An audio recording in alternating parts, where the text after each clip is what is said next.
film Indonesia antara sejarah dan legenda. Dalam Insya Allah Saya Serius, Kiai Haji Abdurrahman Wahid, Gading 2024. Film Indonesia antara sejarah dan legenda. Kalau pandangan dilayangkan kepada film-film Indonesia secara keseluruhan yang menggarap sejarah sebagai tema cerita, akan tampak bahwa pendekatan yang dilakukan masih hitam putih. Hal ini tampak dalam tegasnya pilihan dilakukan. Kalau kesejarahan yang menjadi titik berat, maka warna itu menjadi begitu dominan, sehingga seolah-olah tidak ada tempat bagi imajinasi untuk bermain. Objektivitas sejarah ditegakkan dengan kesetiaan kepada kejadian sesungguhnya. Boleh dikatakan tak ada penyimpangan sedikit pun dari fakta hidupnya yang benar-benar terjadi. Seakan ada keengganan untuk menyajikan hal-hal imajiner, karena takut disangka memanipulasikan sejarah.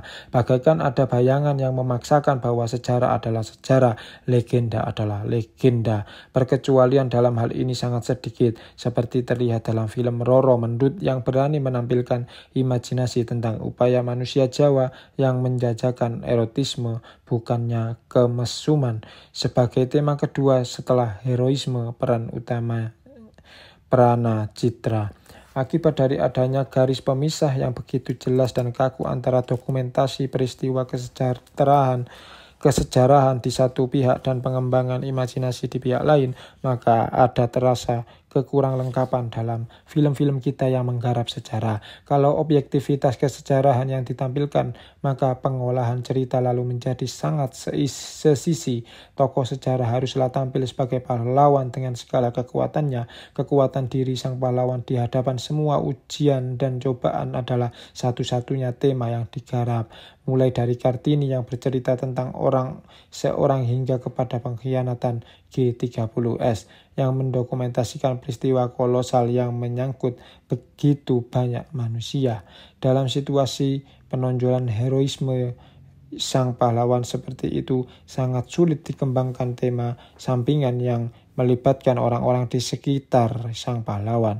Dari Kartini kita tidak memperoleh apapun tentang suka duka adik-adiknya, bahkan ayah ibunya sekalipun. Juga tidak diketahui apakah suaminya adalah penguasa yang mempunyai rasa belas kasihan kepada kawulannya atau tidak, dan begitu seterusnya. Sejarah yang ditampilkan adalah sejarahnya yang sang pahlawan, bukannya sejarah masa dalam mana ia hidup. Kalaupun ada yang menggarap film tentang masa muda Bung Karno, yang akan muncul tentulah tokoh Bung Karno, tanpa memberikan gambaran tentang pengaruh tokoh-tokoh lain seperti Cokro Aminoto dan Agus Salim.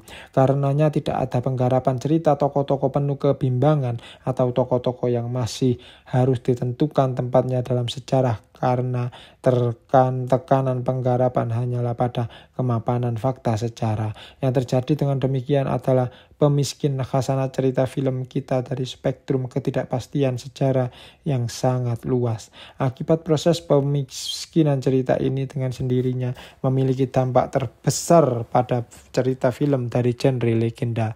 Dalam film-film western, sang jagoan film-film besar senantiasa jelas lawannya, seperti penjahat besar bekas narapidana yang akan menuntut balas terhadapnya dalam film High Noon, atau Tuan Tanah yang menyewa tukang tembak ulung untuk membunuhnya dalam Shen, atau jago tembak Salim tanpa tanding Unrivaled Sharpshooter dalam The Man Who Shoot Liberty Valance. Terasa sekali sang protagonis adalah jenis manusia yang konkret, bukan hanya sekedar penindas atau sekedar tuan tanah atau tuan residen secara umum belaka. Akibatnya yang terasa dalam film-film kita adalah tema abstrak kebenaran lawan kejahatan dan sebagainya yang tidak terungkapkan secara utuh sebagai problem konkret. Sangat sedikit film Indonesia yang berhasil mengungkapkan secara penuh ketokohan dari lawan sang jagoan. Di antara yang sedikit itu patut dicatat tokoh Wiroguno dalam Roro Mendut. Sang pahlawan bukan hanya menyakiti hatinya dengan membawa lari Roro Mendut, tetapi terasa bahwa ia menghina martabat seorang bangsawan agung dan pemimpin bala tentara kerajaan Mataram. Akan lebih terasa lagi aspek kehormatan sang panglima ini kalau diperlihatkan hubungan antara raja dan dirinya. Dalam keadaan tokoh lawan tergambar hanya secara abstrak, maka dituntut penekanan stereotip kekuatannya yang maha dahsyat, seperti jago yang bisa hidup kembali setelah terbunuh dalam Joko Sembung. Kebutuhan ini juga yang akhirnya penggambaran kekejaman PKI dalam prolog film Pengkhianatan 30S, karena tanpa itu penghadapan sang pahlawan kepada tokoh lawan menjadi tidak terasa urgensinya. Penggambaran bukti kekejaman atau kejahatan dengan demikian lalu terpaksa dibuat spektakuler untuk bisa dipakai pembenaran penampilan sang pahlawan. Namun sang pahlawan yang muncul dari penghadapan kepada kejahatan atau kekejaman begitu dahsyat juga haruslah pahlawan dari kelas tinggi, yang muncul bukan heroisme pahlawan tetapi legenda tentang sang pahlawan. Apakah itu Damar Wulan, Joko Sembung, Si Ronda maupun Jenderal Soekarts. Ukuran sang pahlawan lalu menjadi kolosal. Lagi-lagi hal ini harus dikontraskan kepada tokoh pahlawan Pranacitra yang sialan dan lemah, yang kepahlawanannya dalam Roro Mendut termasuk kategori biasa-biasa saja, seperti kepahlawanan penembak gelap dalam The Man Who Shoot Liberty Valance, Alan Ladd dalam Shen, dan Gary Cooper dalam High Noon. Tidaklah heran jika lalu kepahlawanan legendaris film-film kita lalu harus didukung oleh kekuatan supernatural seperti dalam Joko Sembung.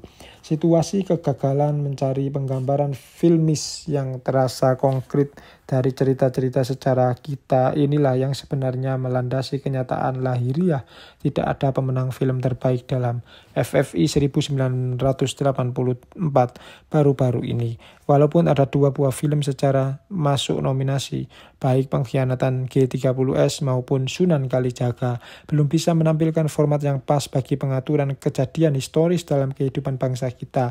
Sunan Kalijaga malahan mengubur diri dalam dunia supernatural secara total, walaupun memang tidak tepat untuk mengharapkan dari tokoh legendaris itu sesuatu yang benar-benar historis. Tidak memberikan penghargaan kepada peristiwa sejarah yang besar terasa tidak pantas, memberikan juga tidak pantas. Situasi film sejarah kita dengan demikian dapat disimpulkan belum sepenuhnya berada dalam sejarah, namun tak dapat sepenuhnya diperlakukan sebagai legenda. Terpulang kalangan film kita sajalah untuk mencari pemecahannya.